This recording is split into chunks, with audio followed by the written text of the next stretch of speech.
Hai semuanya, saya Jen Merita Nandi. Dan saya Ego Agung Putu Kesantagma. Kita dari SMA Santo Luisius II Bandung mau melakukan penjelasan tentang coil gun.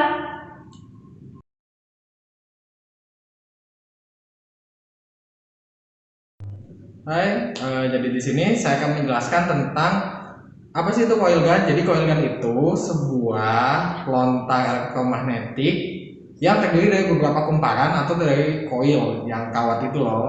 Nah, sebenarnya coil gun ini tadinya mempunyai ide untuk melontarkan kapal luar angkasa ke luar atmosfer.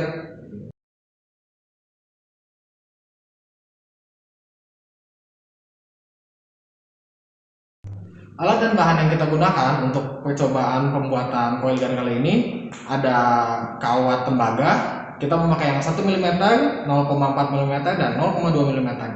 Lalu ada kapasitor 450 volt, 3 biji, kabel, lalu trafo, diode, SCR, transistor MOSFET.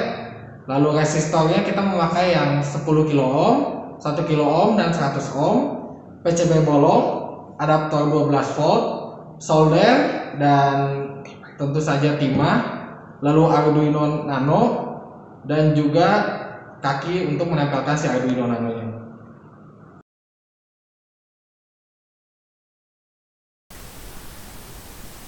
Bagian ini hanya untuk kalian yang penasaran bagaimana sih cara jalannya rangkaian coil gun ini. Pertama, ketika adaptor 12 volt kita colok ke steker, aliran listrik akan berjalan ke trafo, kemudian dari trafo ke transistor, dan dari transistor akan langsung ke ground. Hal tersebut terjadi ketika trafo dalam keadaan menyala. Nah, saat keadaan mati, listrik akan mengalir ke transistor juga, tapi kali ini bukan ke ground, melainkan mengisi kapasitor yang kami susun secara paralel. Hal tersebut terjadi berulang-ulang dalam waktu yang lebih kecil dari 1 detik. Contohnya 0,025 sekon. Hal tersebut terjadi seperti sebuah kedipan yang terus-terusan terjadi dalam kurun waktu tertentu, misalnya 30 detik atau 40 detik. Setelah kapasitor terisi,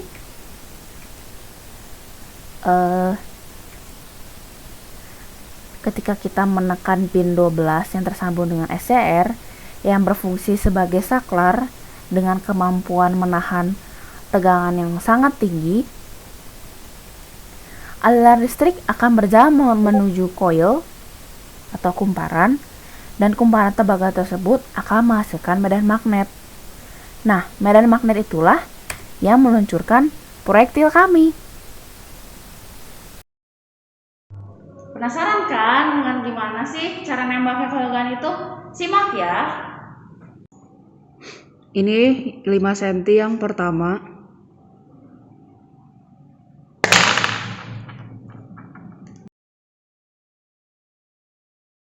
Tujuh cm, percobaan 1, 50 detik.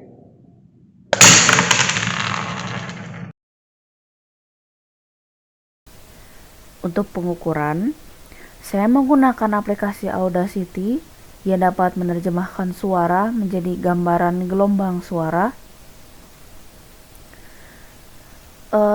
Penerjemahan suara menjadi gelombang tersebut saya butuhkan untuk dapat mencari selisih saat proyektil keluar dari selongsong coil gun hingga akhirnya mencapai target atau balok.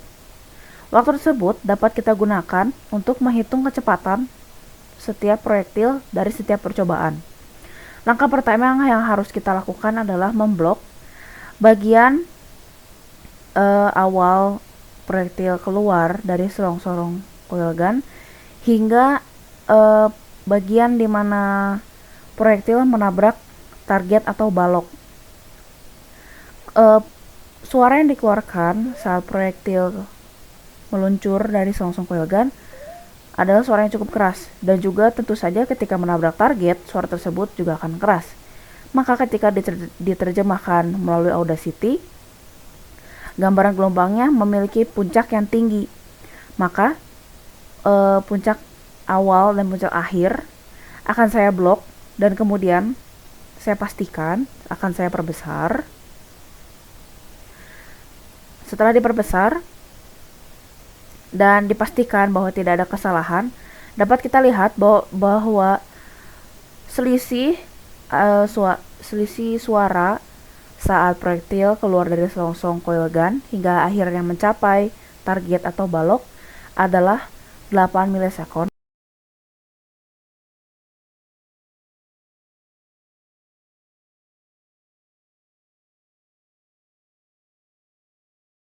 Nah, dari sekian banyak percobaan yang kami lakukan, kami mendapat data sebagai berikut.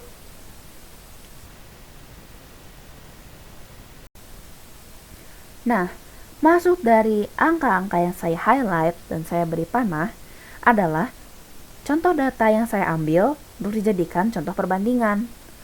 Maksud dari perbandingan tersebut akan saya jelaskan menggunakan tabel yang ada di sebelah kanan dengan panjang proyektil 7 cm dari setiap percobaan. Nah, percobaan yang dilakukan dengan panjang proyektil 7 cm memiliki total 15 percobaan. Dengan setiap 5 percobaan memiliki waktu pengisian kapasitor yang berbeda. Dapat kita lihat, ketika waktu pengisian kapasitor hanya 30 detik, kita mendapatkan kecepatan 10,416 meter per second. Tetapi ketika diisi 40 detik, kita mendapatkan kecepatan 12,048 meter per second. Lalu ketika isi dengan 50 detik, maka kecepatan yang kita dapatkan adalah 12,058 meter per second. Lalu dapat kita perhatikan juga, setiap tegangan dari setiap pengisian yang bertambah, maka tegangannya juga akan bertambah. Untuk mempermudah mengambil kesimpulan, dari sekian banyaknya data yang kami coba, saya memperkecil ruang lingkup data tersebut dengan mencari kecepatan rata-rata dari setiap panjang proyektil dalam waktu pengisian kapasitor yang telah ditentukan. Contohnya, saya mengambil data dari setiap proyektil yang kapasitornya diisi selama 40 detik. Karena setiap proyektil dicoba sebanyak 5 kali, maka kecepatan yang saya dapatkan sebanyak 5 kali saya jumlahkan semua dan kemudian saya bagi 5. Kemudian saya masukkan ke dalam scatter plot yang terdapat pada Excel. Nah, dari situ saya dapat melihat dengan lebih jelas bahwa kecepatan tertinggi diraih oleh panjang proyektil terpendek, yaitu 4 cm, sedangkan kecepatan terendah diraih oleh panjang proyektil terpanjang, yaitu 7 cm. Mengapa hal tersebut demikian? Hal tersebut terjadi karena proyektil 4 cm memiliki massa dan panjang yang lebih pendek daripada proyektil 7 cm.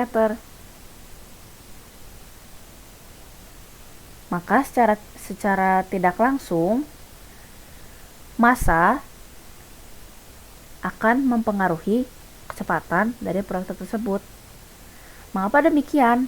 Massa berhubungan erat dengan gaya gesek yang ada pada proyektil saat berada di dalam selongsong. Jadi, kita sudah di akhir percobaan nih.